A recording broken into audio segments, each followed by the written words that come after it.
I love Surfer. The reason I love Surfer is because of how versatile the decks can be.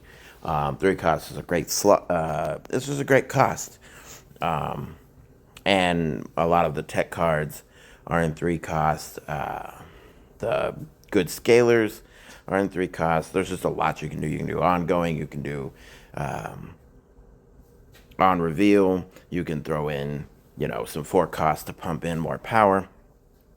And I was playing this deck today, right? So the goal of this deck is you really want to get your Galacta, your Gwenpool, and your Sarah, your Magic, all of that on the board, and pump power into the rest of the stuff later. Copycat gives you just a surprise. It also gives you information. Okay, I'm playing Thanos, and one of their stones is on the bottom. It'll probably be drawn, whatever. That was a bad example, but let's say you're playing discard and their Morbius is on the bottom, and you're like, good, I don't have to worry about that. Now, Mystique is in here for Sarah. So if you Magic, you can Sarah on 5, and then Mystique on 6, and you can drop your whole hand. So I usually do something like Mystique into Gwenpool, or Mystique into Galacta, and then that way I can throw down my hand, get a large hit monkey, hit the Brood, the Captain Carter, and drop all this power that you're going to throw priority, and you're going to drop a bunch of power that they're not expecting. Sage is an absolute MVP. But that's not even the deck. That's the coolest deck. So I was playing this deck, and then I ran into somebody who was playing this, and I'm like, what the heck is this? So immediately, seeing a Kitty Pryde deck with Surfer, I had to go check it out. I had to put it together. I'm not exactly sure all 12 cards. I know they had Galacta because my copycat stole their Galacta, and then I had 2 Galactas on the board and still managed to lose because I played my cards just wrong. But that was a me problem and not a them problem. I could have won had I just placed my cards in different order. But I put this deck together, and it's been working great. Because you're not relying on a turn 7, which is really good. You're getting a lot of mileage out of Hope in a lot of your games. So you're getting 2 and 3 extra energy.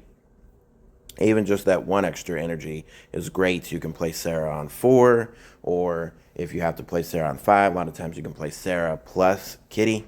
Great.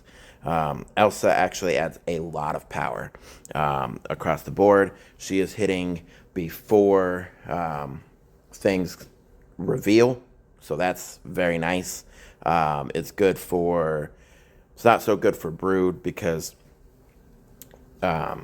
usually you're putting him in a lane where you don't already have 3 other cards, but hitting anything else is great. I've regularly getting Kitty over 10 power with Galacta plus Elsa, and then Gwenpool is just a cherry on top. Gwenpool hitting literally anything.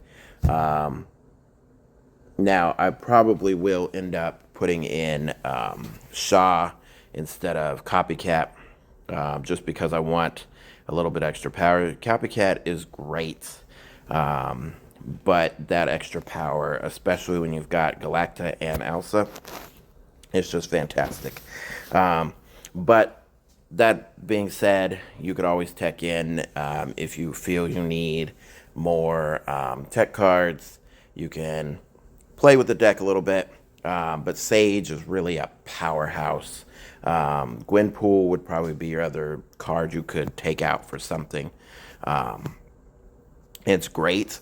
I've had it hit Shaw 3 times in a row, and it's fantastic when you're dropping 12, 15 power on the board without even capping off with Surfer. And then, you're getting the bump from probably a Captain Carter or something. Then you've got Sage dropping down in another lane and getting regularly 12, 15 power. So just insane. And then Brood, obviously, Brood is a big target for all of this power as well. So, yeah, these are the 2 decks. Surfer is just amazing always. Yeah, check out these highlights. Be sure to like and subscribe, and appreciate you.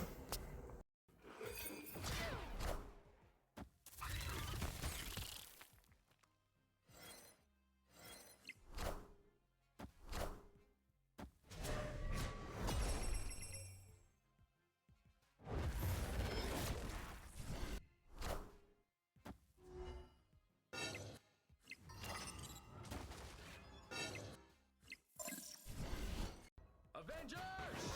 Assemble.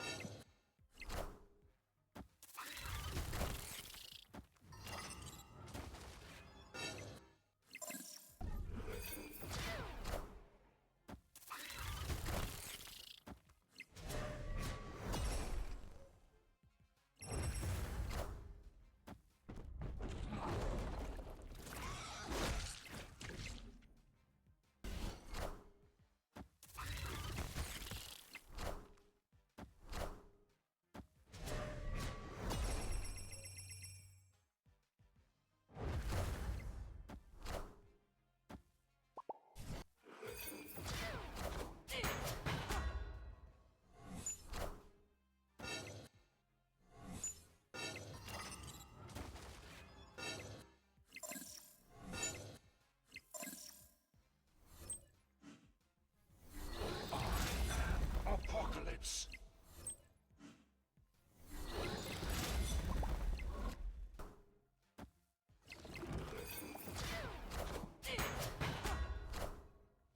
Avengers! Assemble.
Neighborhood Spider-Man here.